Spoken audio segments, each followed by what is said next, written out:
Bonjour et bienvenue dans ce nouveau tutoriel. Aujourd'hui nous allons utiliser une petite fonction dans l'éditeur Visual Basic qui nous permettra de sauvegarder un fichier image dans un autre répertoire. Ça peut être un fichier image comme ça peut être un fichier texte, peu importe, mais nous allons nous attarder sur image et nous allons voir comment ça marche quoi.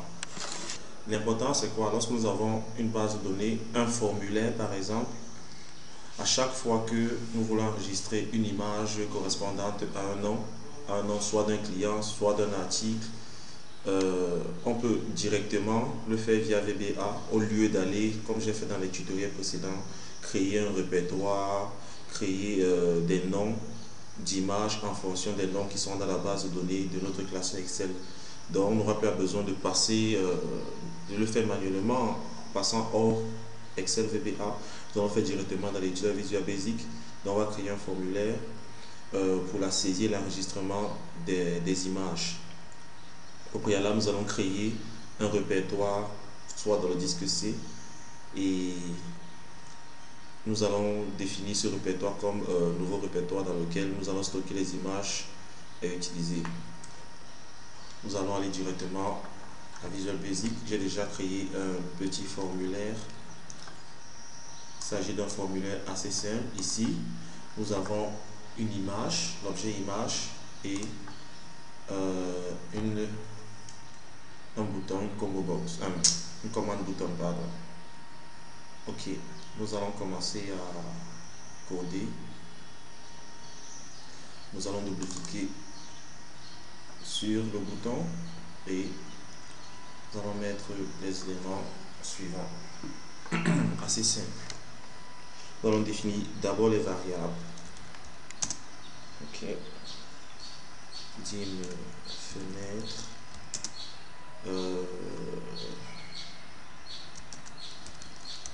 Ancien nom. En parlant du nom de la photo. Nous avons le nouveau nom. String. Ok. Nous allons aussi nommer une variable le chemin ou encore le path, et ainsi que notre répertoire string toujours. Pardon. String. Ok. Nous allons définir la valeur de fenêtre. Fenêtre va nous ouvrir une boîte de dialogue. Application. Get open file name. Ok, ça va nous ouvrir une boîte de dialogue. La boîte de dialogue, dans cette boîte de dialogue, nous allons sélectionner les images à déplacer et à renommer. Donc, nous allons mettre d'abord astérisque. Pardon. On ouvre les guillemets, image. Ok.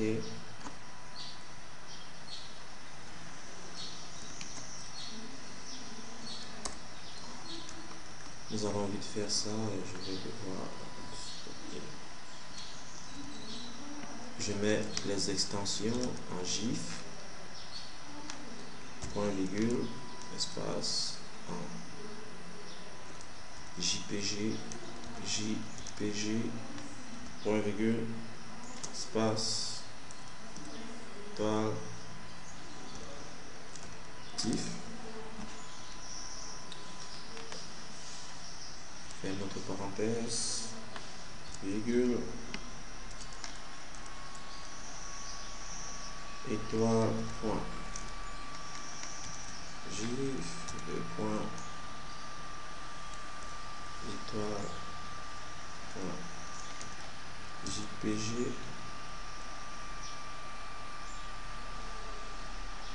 virgule, étoile, point, tif.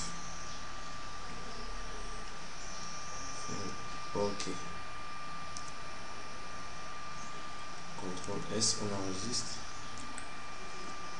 Ce code va nous permettre d'ouvrir une boîte de dialogue dans laquelle nous allons sélectionner les images. avec F5, si on essaye, vous voyez la boîte de dialogue s'ouvre. Ok. Mais voilà, lorsqu'on annule, il y a une erreur en principe. En général, lorsqu'on annule, on cancel, il y a une erreur qui s'affiche. Je vais vous expliquer en écrivant une autre ligne de code.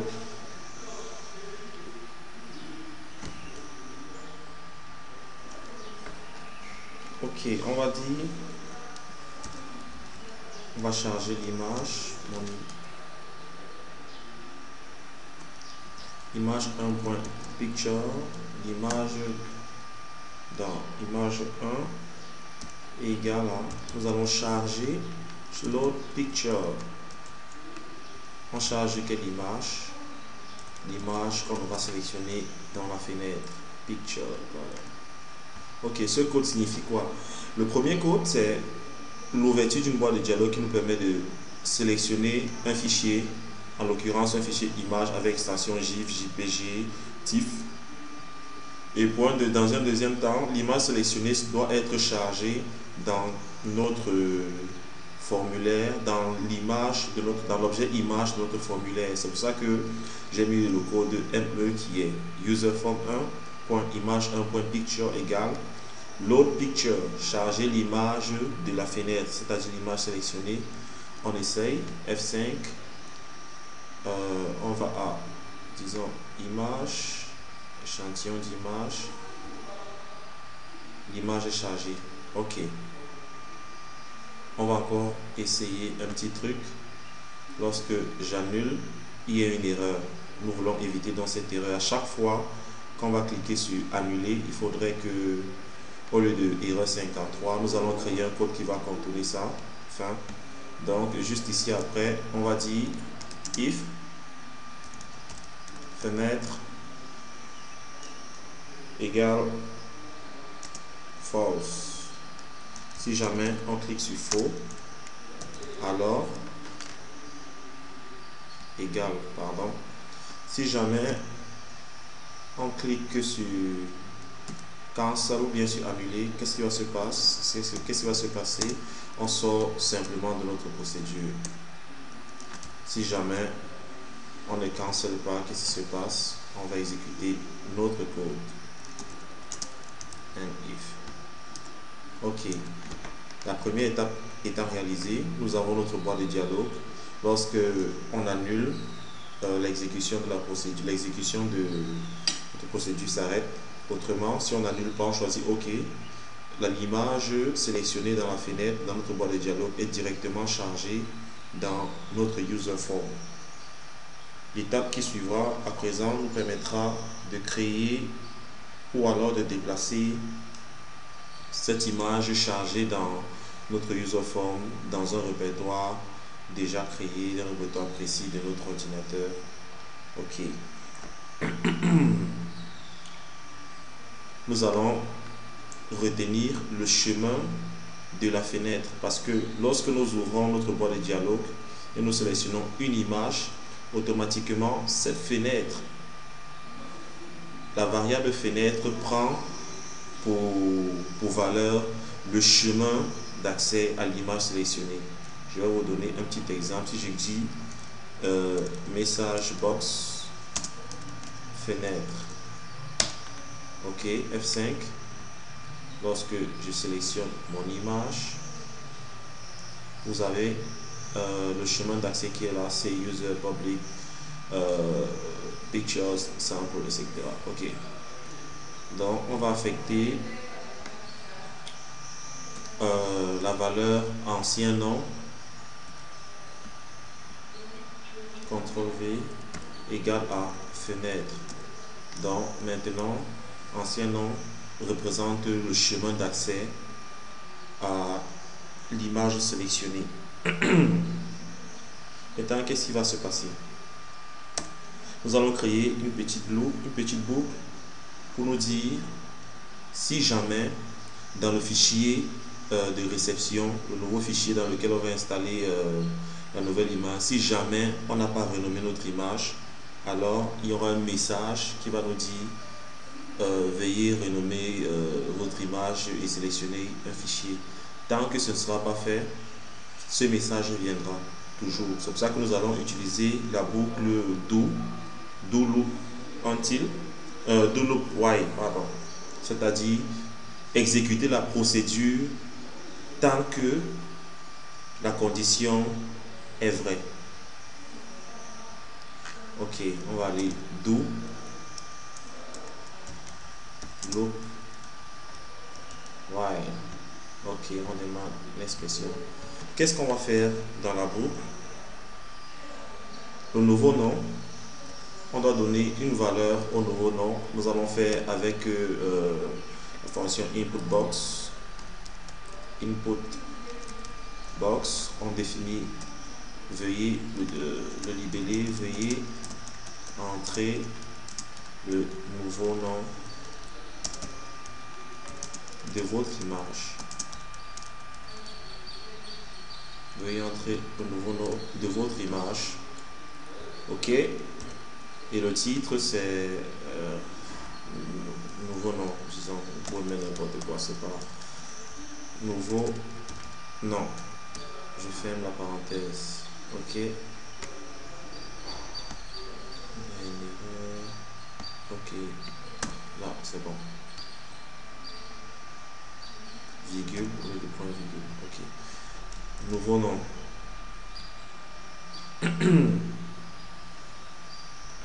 Maintenant, la question à se poser, comment quitter de l'ancien répertoire qui était dans l'ancien répertoire de la photo qu'on a pris dans fenêtre, et on a réussi à tirer le nom du chemin, le chemin d'accès à cette photo tiré dans fenêtre, nous l'avons nommé ancien nom. Ok, comment quitter de ancien nom pour aller créer un nouveau nom dans un autre répertoire, bien dans le répertoire source? Nous allons utiliser la fonction name. Ok, c'est-à-dire quoi? On va renommer l'ancien nom, c'est-à-dire name, ancien nom, as. En principe, le premier argument, lorsqu'on écrit name, ancien nom, ça doit nous rapporter normalement un chemin d'accès à un répertoire, c'est-à-dire soit répertoire C, image, photo, ainsi de suite, ainsi que le nom. On a la syntaxe name, old file name as new file name. Donc on a d'abord l'ancien nom, ensuite on met le nouveau nom, sachant que le nouveau nom est entré directement avec la fonction input box.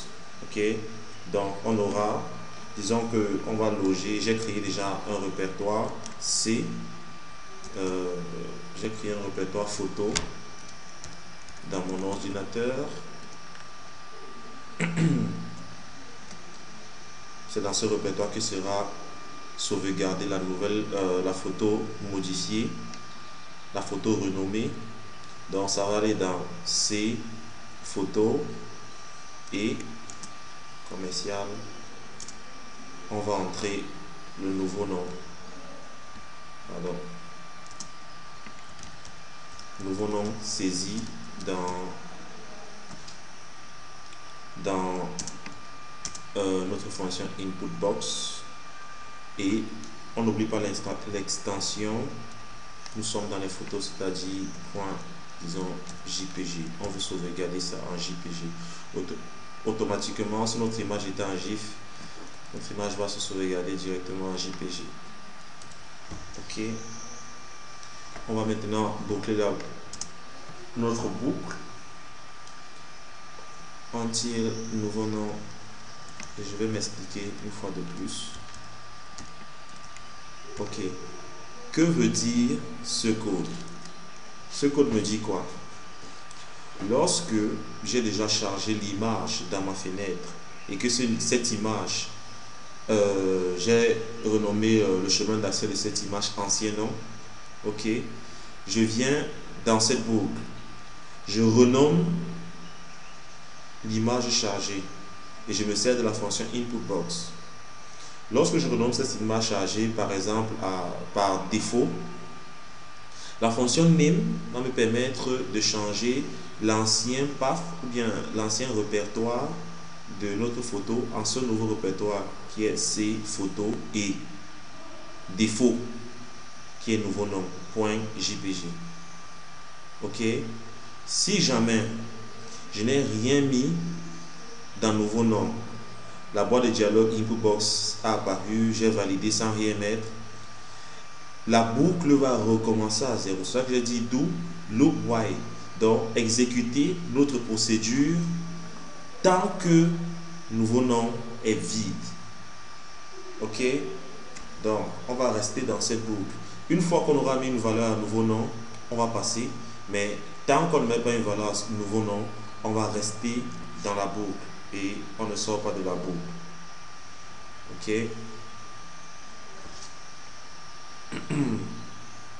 Maintenant, il y a une petite erreur qui va arriver et on va contrôler cette petite erreur. Pour l'instant, on avance. Et à la fin, nous allons dire envoyer un message pour dire que l'opération a été réussie. L'opération a été réussie avec succès, par exemple. On met n'importe quoi. Opération OK. L'opération est réussie avec succès. OK. Je vais maintenant faire un petit truc. Je vais aller dans mon répertoire C. Je me rends compte qu'il y a photo. Je vais supprimer ce fichier, ce répertoire. Maintenant, dans notre code, lorsqu'on va exécuter notre code, il y aura une erreur parce que ce chemin n'existe plus. Ok? Ce chemin n'existe plus. Et pour contourner cette erreur, au lieu d'avoir toujours une fenêtre de débogage, erreur 53, erreur 75, ainsi de suite, nous allons contourner cette erreur. Donc, F5, on teste, ouvrir, veuillez entrer le nom de votre image. Si je ne mets rien, OK, erreur et tout ça, bon. Fin, on va mettre directement ici notre error, go to autre, et nous allons définir la procédure de autre ici à la fin, autre, 2 points à la ligne, message box. Le répertoire n'existe pas. Message box, le répertoire destination n'existe pas.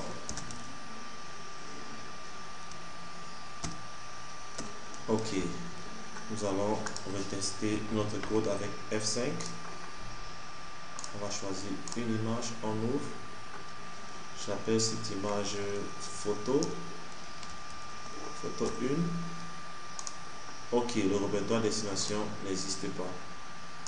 Donc, ce qu'on va faire, on va venir créer un nouveau dossier en majuscule, comme écrit dans notre code, photo, on valide. Et on peut essayer une fois de plus, on exécute notre macro, on sélectionne une photo, on ouvre, on demande, veuillez entrer le nom de votre image. Je peux mettre joli désert. Je valide, l'opération est réussie avec succès. OK. Nous allons tester photo et notre photo est là. Donc nous arrivons au terme de ce tutoriel qui n'était pas assez long. Sachez que vous pouvez renommer plusieurs autres types de fichiers. Moi j'ai préféré aujourd'hui les fichiers images. Vous pouvez adapter ce petit code à n'importe quel de vos projets. Et si jamais vous avez un souci, n'hésitez pas à me contacter, n'hésitez pas à m'écrire à mon adresse électronique. J'ai laissé mon numéro de téléphone. Ok, sur ce, je vous laisse et je vous souhaite bonne compréhension.